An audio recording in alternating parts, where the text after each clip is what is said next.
آئی اور حضرت ابو ہریرہ اس حدیث کے روایت کرنے والے ہیں۔ آپ فرماتے ہیں کہ نبی کریم صلی اللہ تعالی علیہ وآلہ وسلم نے فرمایا کیا من کان یؤمن باللہ والیوم الآخر، فرمایا جو اللہ اور آخرت کے دن پر ایمان رکھتا ہے۔ آپ ذرا نبی کریم صلی اللہ تعالی علیہ وسلم کا انداز دیکھیں نا کہ کتنی بڑی بات ہے، جو اللہ اور آخرت کے دن پر ایمان رکھتا ہے فَلْيُكْرِمْ ضَيْفَهُ، چاہیے کہ اپنے مہمان کا احترام کرے۔ اب مہمان کا احترام ہے کیا؟ تو مفتی احمد یار خان نعیمی آپ فرماتے ہیں کہ مہمان کا اکرام احترام یہ ہے کہ جب آئے تو ذرا محبت کے ساتھ ملاقات کی جائے، خندہ پیشانی سے ملا جائے، اسے مطلب معلوم ہو، محسوس ہو یار میرے آنے کی وجہ سے گھر والوں کو خوشی ہوئی ہے۔ ایسا نہ ہو کہ 12 بجے چہرے پر اور اس طرح کا ویلکم کریں کہ وہ کہ یار مجھے تو آنا ہی نہیں چاہیے تھا، یہ لوگ تو مطلب میرے آنے سے خوش ہی نہیں ہوتے۔ پھر مہمان جب آئے، جیسے ہوتا ہے دور سے مہمان آئے تو کھانے میں جلدی جو ہے وہ کی جائے۔ ہو سکتا ہے وہ سفر میں اس کو بھوک لگی ہو تو کوشش کرنی چاہیے اس کے لیے جلدی جو ہے وہ کھانا پیش کیا جائے۔ پھر اس کے اکرام میں سے یہ ہے کہ اگر ممکن ہو تو ساتھ بیٹھ کر کھانا کھایا جائے، اکیلے جو ہے نا اسے نہ چھوڑا جائے، کہیں ایسا نہ ہو کہ وہ بیچارہ اکیلا ہی کھانا کھا رہا ہے، اکیلا ہی کمرے میں بیٹھا ہے، وہ بیچارہ کہتا ہے میں کہاں آ گیا ہوں یار۔ کیونکہ جو اکیلا بندہ ہوتا ہے تنہائی میں وقت گزارنا بڑا مشکل ہوتا ہے۔ جب کوئی کام نہیں، اکیلا بیٹھ کے کیا کرے گا؟ چلو آج کل تو اللہ خیر کرے موبائل نے بیزی کر دیا لوگوں کو، ٹک ٹاک نے بیزی کر دیا، نہیں تو کس طرح؟ تو فرمایا اس کے پاس بیٹھے، اسے محبت والی گفتگو کرے، اسے احساس ہو کہ یار مجھے جو ہے یہ لوگ پسند کرتے ہیں۔ فرمایا اپنی استطاعت کے مطابق اسے اچھے اچھے کھانے کھلائے، جتنی استطاعت ہے۔ یہاں تک کہ سرکار نے یہ بھی ارشاد فرمایا جب مہمان آتا ہے تو اپنا رزق ساتھ لے کر آتا ہے، اور جب وہاں سے جاتا ہے تو گھر والے جو ہوتے ہیں ان کے گناہوں کو بخشوا کے جاتا ہے۔ سبحان اللہ، اتنی بڑی بات ہے یار، رزق بھی اپنا ساتھ ہی لایا ہے۔ ہم کہہ رہے ہیں ہم کھلا رہے ہیں، مہمان آنے کی وجہ سے پریشانی ہو جاتی ہے، ہم کھلا رہے ہیں، فرمایا تم نہیں، وہ اپنا رزق اپنا ساتھ لے کر آئے، جو اس کے مقدر میں تھا اللہ نے ہمیں وہ عطا فرمایا، اسی لیے تو وہ ہمارے گھر آیا۔ تو فرمایا جب وہ جاتا ہے تو تمہارے گناہوں کو بخشوا دیتا ہے۔ اللہ اکبر۔ دوسری روایت میں تو یوں نبی کریم صلی اللہ تعالی علیہ وسلم نے ارشاد فرمایا جب مہمان آئے تو اللہ کی رضا کے لیے اس کی مہمان نوازی جو کرے، کوئی شکریہ، کوئی ہدیہ، کوئی دنیاوی غرض مقاصد نہ ہو۔ ہوتا نا کہ یار کل کو ہم مل کے گھر جائیں گے تو ایسا نہ ہو جائے، کوئی بعد میں کام نکلوانا ہو تو بڑی مہمان نوازی، بڑی جناب نرم طبیعت ہے اس کے سامنے، حضرت جی تو جناب سر صاحب نہ، فرمایا ایسا کوئی معاملہ نہ ہو، اللہ کی رضا کے لیے مہمان نوازی کرے اپنے بھائی کی۔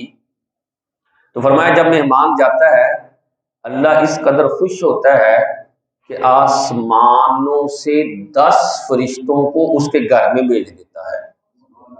فرمایا جاؤ اس کے گھر میں، اور 1 سال تک وہ بندے، وہ جو فرشتے ہیں اس کے گھر میں رہتے ہیں، تسبیح کرتے ہیں، تحلیل پڑھتے ہیں، تکبیر کرتے ہیں، اللہ کا ذکر کرتے رہتے ہیں 1 سال تک مسلسل۔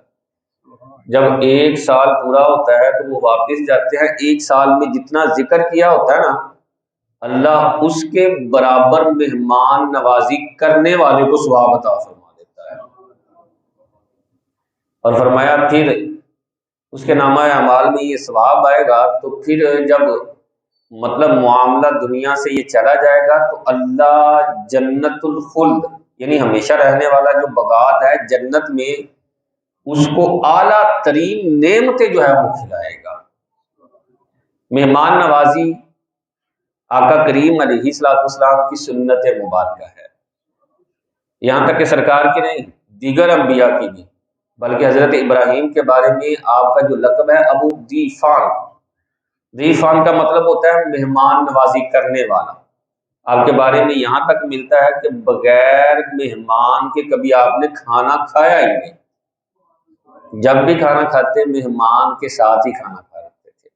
اس قدر محبت والا یہ انداز ہے یار کہ مہمان آتا ہے تو اس کے ساتھ ہی جو ہے وہ کھانا۔ اب جو میزبان ہے اس کے آداب کیا ہیں کہ جس طرح یہ میزبان کے آداب تو پہلے ہی بیان ہوئے کہ جلدی کھانا دینا چاہیے، اس کے ساتھ بیٹھے۔ مہمان کے آداب یہ ہے کہ جہاں اس کو بٹھایا جائے نا وہ وہیں بیٹھ جائے، اور جو اس کو کھانے میں دیا جائے وہ آرام سے کھانا کھا لے۔ ویسے بولا بھی جاتا ہے مہمان بے زبان ہوتا ہے، لیکن آج کل جو ہے وہ پہلے سے ریکویسٹ کر رہے ہوتے ہیں، جناب پہلے سے ہی وہ ایک جناب میسج جاری کر دیا میں آ رہا ہوں میرے لیے یہ بنانا، ایسا نہیں۔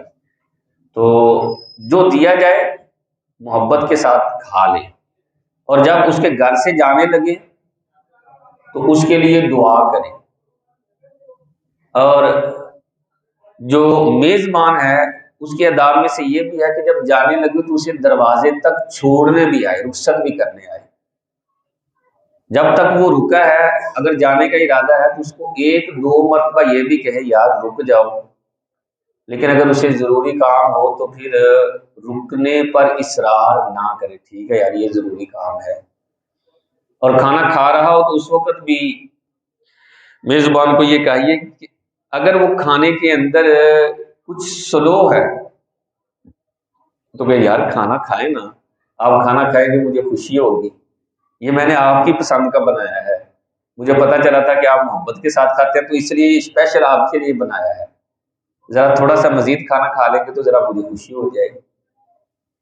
اور ضرورت کے مطابق کھانا رکھنا چاہیے، ضرورت سے کم نہیں، کیونکہ ضرورت سے کم رکھنا یہ مروت کے خلاف ہے، پھر وہ مہمان کہے گا یار کھانا پہلے ہی لگتا ہے تھوڑا ہے تو میں تھوڑا کھاؤں، اور ضرورت سے زیادہ تو یہ تو دکھلاوا ہو جائے گا، بڑا ہی سارا نکال کے رکھ دیا، پھر وہ کھانا ٹھنڈا ہو جاتا ہے تو عجیب۔ ضرورت کے مطابق، تاکہ جو ہے وہ مہمان کھانا کھاتا رہے تو ساتھ اسے یہ مطلب آپ باور کرا دیں یار کھانا بھی مزید ہے، گرم گرم کے لیے رکھا ہوا ہے تاکہ کہیں زیادہ ٹھنڈا نہ ہو جائے تو جو ہے وہ ذائقے کے اندر فرق نہ آنا شروع ہو جائے، اس لیے جو ہے وہ بعد میں کھانا آتا جائے گا، آپ پریشان نہ ہوں، آرام سے کھانا کھاتے رہیں گے۔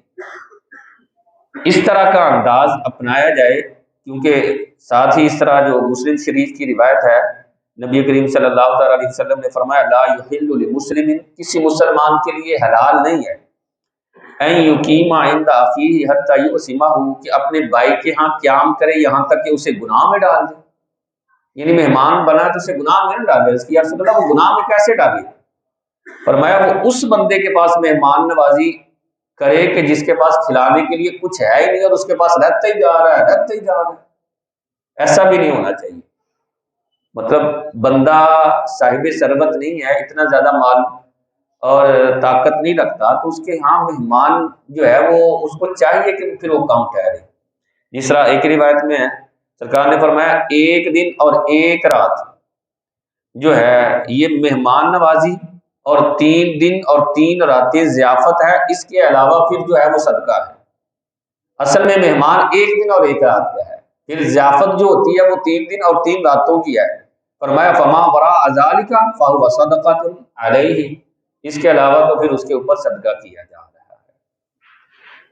بندے کے اعتبار سے ہے کہ جو صاحب نا میزبان ہے اگر مالدار ہے تو اس کے یہاں زیادہ بھی رکا جا سکتا ہے، اگر غریب آدمی ہے تو پھر کوشش کرنی چاہیے جلدی جو ہے وہاں سے واپس آ جائے۔ اللہ رب العزت ہم سب کو قرآن مسلم کا فہم عطا فرمائے۔ الصلاۃ والسلام علیکم۔ ہاں نہیں